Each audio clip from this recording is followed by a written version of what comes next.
Salam di dalam kasih Allah Maha Rahim, Bapa, Anak, dan Roh Kudus bagi saudara-saudari sekalian. Damai sejahtera Allah kiranya menaungi kita semua. Kita berjumpa lagi dalam renungan masa raya Paskah GKI Rawamangun di dalam tema besar Kebangkitan Kristus menggerakkan rekonsiliasi dan persatuan. Renungan hari ini Jumat 17 Maret 2023 didasarkan pada Injil Yesus Kristus menurut Matius pasal 20 ayat 25b sampai 26. Kamu tahu bahwa pemerintah bangsa-bangsa bertindak sebagai tuan atas rakyatnya dan para pembesarnya bertindak sewenang-wenang atas mereka. Tidaklah demikian di antara kamu. Siapa saja yang ingin menjadi besar di antara kamu, hendaklah ia menjadi pelayanmu. Renungan hari ini diberi judul Kuasa yang Melayani. Revolusi Prancis tahun 1789 sampai 1799 dan Revolusi Rusia tahun 1917 merupakan pemberontakan dan pengambil alihan kekuasaan dari tangan raja yang sewenang-wenang oleh rakyat yang marah karena penindasan yang dilakukan kalangan bangsawan atau kerajaan. Kedua revolusi itu merupakan revolusi berdarah. Rakyat melampiaskan kemarahannya kepada raja dan keluarganya yang hidup bermewah-mewah, padahal rakyat hidup dalam kemiskinan.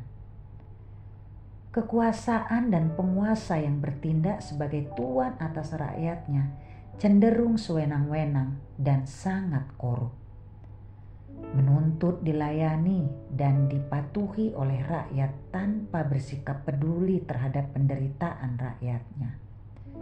Pada waktunya, amarah rakyat meledak dan terjadi amuk sosial yang merusak. Sangat disayangkan, banyak penguasa di dunia ini pada masa lalu tidak memperhatikan pengajaran Tuhan Yesus tentang melayani dan bukannya menuntut untuk dilayani. Meskipun mereka mengetahui ajaran Yesus tentang itu, mereka memilih untuk mengabaikannya. Pada zaman modern ini pun banyak orang, penguasa maupun rakyat, yang mengabaikan ajaran yang sangat penting itu.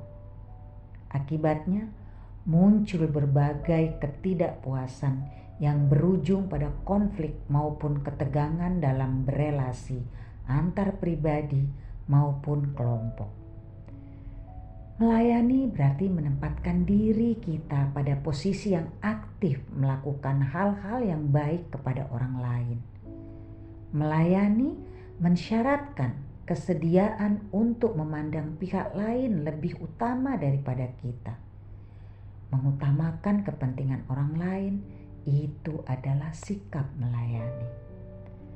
Kesediaan untuk melayani, sebagaimana Yesus Kristus lebih dahulu nyatakan, akan menghadirkan persatuan dan persaudaraan yang erat. Ketika di dalam satu kelompok atau komunitas maupun masyarakat, orang-orangnya mempraktekkan sikap saling melayani, maka tentulah kebaikan-kebaikan hidup akan bermunculan dan rekonsiliasi tidak menjadi hal basa-basi. Pokok doa hari ini. Berdoalah bagi para pemimpin Indonesia untuk lebih bersikap melayani dan bukan dilayani. Berdoalah agar di tengah keluarga kita sikap saling melayani menjadi kebiasaan. Berdoalah bagi para orang tua agar dapat menjadi teladan bagi anak-anak dalam hal melayani sesama.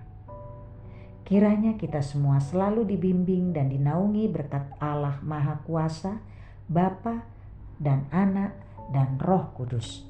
Amin.